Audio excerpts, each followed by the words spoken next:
Welcome into Ride the Line, the greatest podcast in sports betting entertainment. My name is Tanner Curran. I'm a certified G and a bona fide stud, and you can't teach that. And this right here, this is G Money Grant Mitchell. He's ready to watch his Commanders and the Baltimore Ravens winning streak tonight on Monday Night Football, and you can't teach that. Bada boom, man of the people in the room. How you doing? This is our Super Bowl, Tanner. I hope you realize that. This is the Commanders Super Bowl tonight. Yeah, it's as big as you get for Commanders fan. You got a chance to knock off the Ravens, the 24-game win streak on Monday Night Football at home.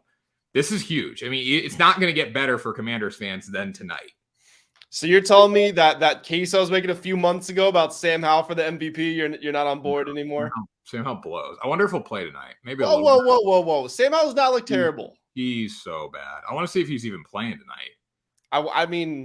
This is what I want to say about preseason NFL betting. To everybody saying, if you're really smart, you can make the most money on the preseason. No, you can't.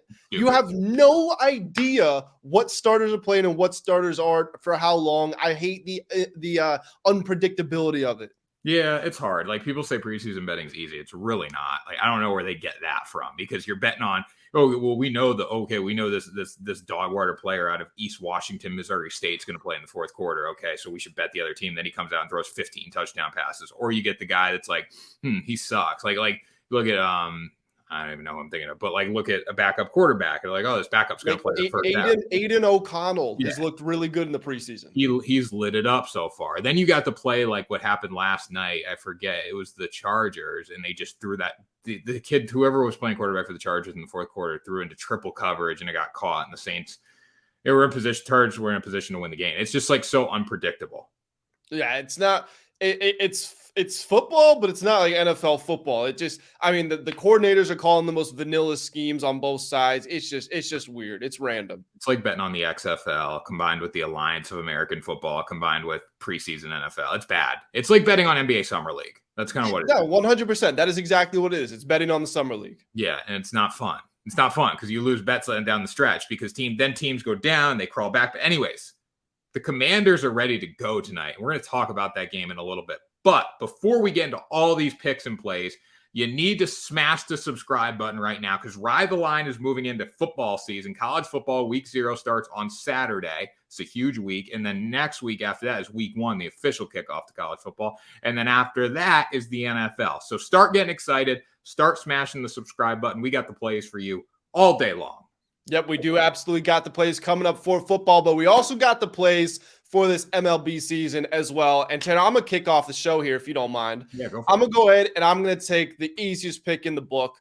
Atlanta Braves run line -1.5 versus the New York Mets. Now, the Braves lost yesterday. Don't count on the Braves losing 2 games in a row, especially not to the Mets, especially not with David Peterson on the mound. He's 3-7 with a 5.45 ERA and a 1.65 whip. That's really bad. He's taking on Bryce Elder, who's 9-4 with a 3.46 and a 1.21 whip. Now, Elder, he gives you really good games. He gives you really bad games. He's very up. He's very down. Lots of volatility. I will say the last time we saw him, he threw a 7-inning shutout. Granted, he gave up 5 earned runs in the 2 starts before that. But you know what? Even if he's bad, Peterson is also just very bad consistently. And one interesting thing about Peterson, he has a 2.88 ERA at home and a 7.75 ERA on the road. His ERA is 5 points different depending on where the game is being played. This game being played in Atlanta. Now, based on the last month, the Braves score 2 more runs per game than the Mets do. And if you want to look at the season overall, it's not even remotely close. The Braves have had the most dominant offense in the league. The Mets have just been terrible, and it's been getting worse. The Braves are also very good coming out of the bullpen. They're 3rd in bullpen ERA over the last month. The Mets are down at 25th. I can't find one reason that you would be taking the Mets today, so I'm going with the Braves. There is no reason to take the Mets. It's a great play out of you, Grant. Great play. The Braves offense is the reason to take them on the run line pretty much every time they take the field, because they're that good of a team offensively. They can strike. You know, I was looking at some stats. They have 40 more home runs than the second place Los Angeles Dodgers in that mark. 40 more. It's crazy. They have a better offense than the Astros did when they knew what pitch was coming. Yeah, that's a good way to say it, Grant. It's a good, maybe the Braves got a little collusion going on. Maybe. Was it? Well, PitchCom was invented in Atlanta, I do believe. So you never know. Never know. Okay, so my first play here, I'm going to take the under of 9 runs in the Reds versus Angels game. This is a perfect pitching matchup for an under because both guys are really good. One's really good. No, I should change that. No, both guys are not really good. I was confused. I was wondering where you were going with that. That is fake news. One guy's better on the road than he is at home, and he's on the road tonight. One guy's better at home than he is on the road, and he's at home tonight. That's what I was trying to say. Not that these guys are good. These pitchers can be absolute dog water if they want to be. But Graham Ashcraft's going to pitch for the Reds. He's 6-8 with a 4.89 ERA. He's got a mid-3 ERA, though, on the road. So that gives me a little confidence. He's going to step up here. The Reds have gone under, I believe, in 12 of their past 14 games. So they've really been hitting that under trend a lot.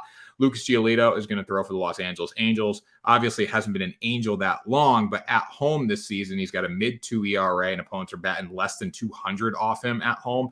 That's something to note because on the road, he's absolutely trash. I mean, he's got like a 6 ERA. It's just not good for Lucas Giolito. So that's where that 4.4 ERA comes into play with the 1.27 whip. If he is able to lock in this game, I think it's going to be just fine because the Angels really don't have much of an offense right now. Yes, they have Shohei Ohtani. But really, since they lost Trout, they don't have Gio Urshela. They don't have a lot of guys that can hit the baseball here. Anthony Rendon. And then for the Reds, I mean, they've just been trending under. That's the bottom line with them. They've only scored, let's see here. They scored 3 runs in their last game. They scored 3 runs the game before that. 1 run the game before that. 7 runs and 3 runs. So really not hitting the ball at all. Tanner, I'm going to be honest. I had the Reds money line written down as a pick. I think I like your under better than that, honestly. Ashcraft, the reason I was going with the Reds here is because I thought I have more faith in Ashcraft than I do Giolito right now. Ashcraft has a 286 in 3 starts this month. He had a 184 last month. Giolito's been blown up a couple of times so far, but both these teams bottom 10 in scoring over the last month or so. I think the under is a really strong play here. Yeah, 9's a little too high for me. A little too high. Yeah, I think 8.5, 8 would definitely be more appropriate. Yeah, 9's too high. But that's what we're going with, Grant. Okay, well, if 9's too high for you, I'm going to take it to 9.5, and I'm still going to go under in the Rangers Diamondbacks matchup. Now, you were talking about some trends here, so let's talk about trends in this one. The Rangers have hit the under in 15 of their last 21. Yes, the same Rangers team that has led the league in scoring for a majority of the season hit the under basically 3 out of 4 for the last few weeks. Diamondbacks not that far off. They've hit the under in 18 of their last 26. Now, weirdly, the Diamondbacks offense maybe looks better than the Rangers over the last week, maybe 2 weeks. I don't know. The Rangers starting to slip up a little bit. I mean, with the Astros, just their consistent improvement. You knew they were going to get better as the season went on. They're only 2.5 games behind, and the Mariners are pouring it on. They're only 3 games behind. The Rangers, they gotta worry about themselves because Max Scherzer hasn't had a tremendous impact. Aroldis Chapman's been good, but he hasn't been able to cover for all the weaknesses the bullpen has. So now you don't really know. And as far as the pitching matchup in this one goes, Jordan Montgomery's starting for the Rangers. He's 8-10 with a 3.30 ERA and a 1.24 whip. Got a 2.42 over the last 3 months, and he only has 1 game where he's given up more than 3 earned runs. Taking on Slade Ciccone, who's only thrown 10 innings in the professional league this season, but he's got a 3.48 ERA, and he hasn't given up more than 2 earned runs yet. His most innings he's had in one outing is 4.2, so don't imagine he'll go too long, but when he's been in there, he's actually been pretty decent.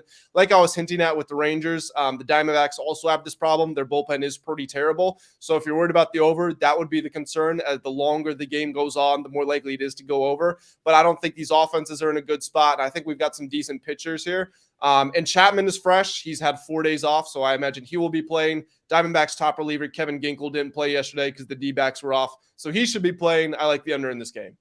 I agree. I like the under, Grant. It's a good play out of you. I'm not going with an under in this game. I'm going to take a little run line here. Prime run line spot. Mariners versus White Sox. Luis Castillo on the mound, 9-7 with a 3.2 ERA. Whip right around 1. Mariners have been absolutely crushing the ball as of late, sweeping the Astros. They've won 6 straight games. Going against Touki Toussaint of the Chicago White Sox. Tuki's not that good. 1-5, 4.47 ERA, 1.45 whip. Castillo's had some bad games on the road, so that's one thing to be fearful of in this spot. But when you look at the Mariners as a whole, 1, they're hitting the baseball, but 2, the Chicago White Sox, their opponent for tonight, have a bottom 5 offense in Major League Baseball. So I just don't see this game going in favor of Chicago. The White Sox are 25-33 at home. The Mariners are 35-27 on the road. They've been crushing, dealing with some injuries right now, like Jared Kelenic, but I think they're going to be just fine here. Julio Rodriguez is hitting the ball like crazy, and that's going to make the difference. Yeah, I love the Rangers. Still thinking about my last pick. I love the Mariners run line here. The White Sox, I will say they have been decent against the spread lately, but their opponents haven't been that great. The Rockies, Yankees, Guardians, Cubs, Brewers, not super impressive. The Mariners have covered in 5 of their last 6, 18 of their last 25. I think they continue that hot streak. I think they really want a playoff spot. Yeah, it's their day. It's their day. Their day. It can be our day as well if you go with this final pick here, hopefully. I'm going to take the team that just lost to the Mariners. It's the Houston Astros money line versus the Boston Red Sox. Now, on the mound in this one will be James Paxton, who's been good. He's 7-3 with a 3.34 ERA, a 1.14 whip. Going against Christian Javier, who's 8-2 with a 4.49 ERA and a 1.23 whip. Now, Paxton has been better than Javier this season and lately. I won't try to argue different, but I will say that Paxton's ERA jumps a full 1.5 when he is on the road, and the Red Sox score 1 less run per game on the road than they do at home. Their batting average, OBP, slugging, all of that drops when they're on the road by a pretty noticeable margin. The Astros are also in a time of need all of a sudden. They called a team meeting yesterday to talk about the impending doom of maybe missing the playoffs. And a lot of that has to do with the Mariners. I mean, the Mariners were your closest competition. You just lost 3 straight games to them. Now you've only got a half-game lead over them. You need to start winning some games. And, the Red Sox, their offense is really good at home, but on the road, like I said, it drops off a cliff.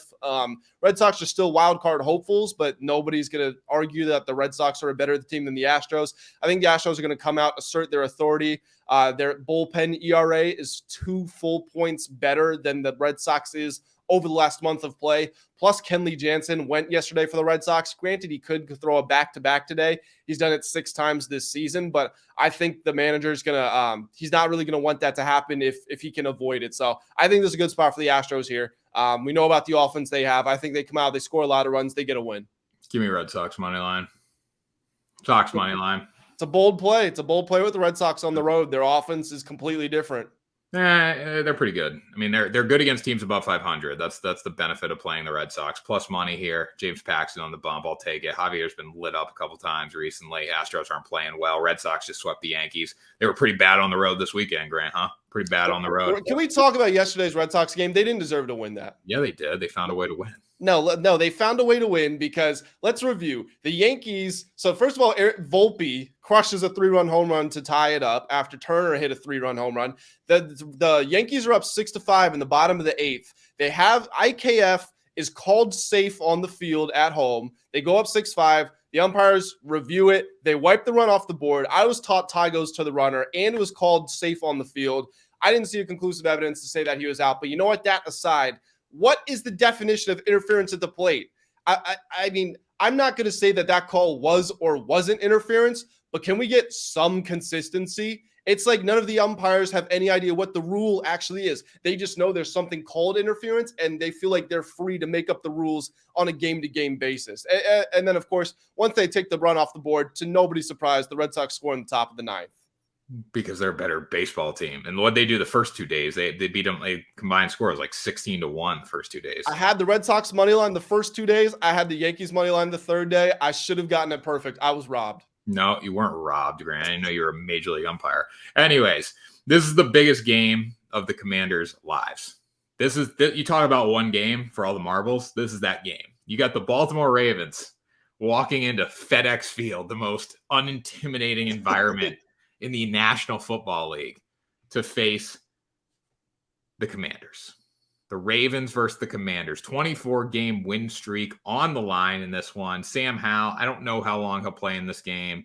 Might be a little bit, might be a lot. I don't know. It's just named starter. But Tyler Huntley's probably not going to play in this football game. Now, the Baltimore Ravens, I think they really do want to keep this winning streak alive, so that's something to note. But I'm not going to bet on 37-year-old Josh Johnson, who's played in every single startup league that the football world can imagine. I'm not going to bet on him. I'm not going to bet on their rookie quarterback, whoever that, I forget what his name. It doesn't matter what his name is, because the Washington Commanders are winning this football game. And I think Jacoby Brissett has a big night. When he is in the game, that's going to be huge for them. And I think this Commander team show up. I mean, they found a way to win last week against Cleveland Browns. Browns are a good preseason football team, and the streak has to die at some point. The Sharps are back in the Commanders in this spot, as we were talking about earlier in the show. It just makes sense. I also would lean on the under in the spot. I don't think there's going to be that many points scored tonight. I think it's going to be a hard physical football game that the Washington Commanders pull out at home and end the streak on Monday Night Football. I was a little shocked during pre-production when Tanner said he was going with this pick because the Ravens have won 24 straight preseason games. And to your point about them wanting to keep that streak alive, do you remember when they were kneeling? It was some game they were kneeling the ball, and then all of a sudden they called a run play so they could get their streak of 100-yard rushing games. Do you remember that? Like Yeah. it started last. So we know they pay attention to these things. I would imagine they want to keep that streak alive, but I can't argue with the logic you laid out. I mean, Jacoby Brissett is far better than Josh Johnson is. I think the Ravens are going to try to scheme their way mostly with runs in this game. I would play the under personally, but do you know the value by chance? Do you know the Commanders' money line value here? Plus 115. Rather take plus 1.5. Yeah, I would take the plus 1.5 as well. I would probably play the under, but I mean, you convinced me. I think the Commanders might be able to win this game. Same game parlay them both. This is Grant. I don't think you understand. This is the biggest game in Washington Commanders history. Like, all right. Look, we won 3 Super Bowls before. All right. The Commanders have never won a Super Bowl. Actually, they've never. That's true. This is the whole ESPN broadcast tonight is going to be focused on the win streak. Like this is music. This is a high stakes preseason game. It is, and it's 2 local rivals too. It's the DMV. I mean, it's gonna be a good game. I'll be watching. They're going to get after. I think the Ravens have won 5 straight preseason games against the Commies. So you don't think the Commies are fired up right now? Think again, okay? All right. Don't disrespect my team, all right? I hear you guys are getting a new name. I think we are. I mean, regardless of all the name changes lately, the fact it's a new ownership group and it's supposed to be a good one compared to the really terrible one of Snyder. I think they want to rebrand, get a new name, maybe not a new color scheme, but you know how teams will change like one color or maybe they'll change the primary color. I think we're going to see something like that, new uniforms, the full 9. They should, because they're ugly, first of all, to be in it. Actually, Commanders got some low-key cool jerseys. I'll give them that. Nah, they look like arena football jerseys. They do look like arena. They're different. They're different than what we see in the NFL typically. But anyways, that was Ride the Line for Monday, August 21st. I'm so excited for football. That's why I'm saying Friday. I'm already thinking it's the weekend. Monday episode of Ride the Line, but Tanner and I will be here Friday, for more NFL preseason picks, just like we'll also be here Wednesday. We're here Monday, Wednesday, Friday. All the more reason that you guys should be subscribed to the channel. College football Friday, too. We'll be doing some college football picks. Maybe we'll do one across every sport. But that was Ride the Line, the greatest show in sports betting entertainment. Smash the subscribe button, and we'll see you on Wednesday for another episode.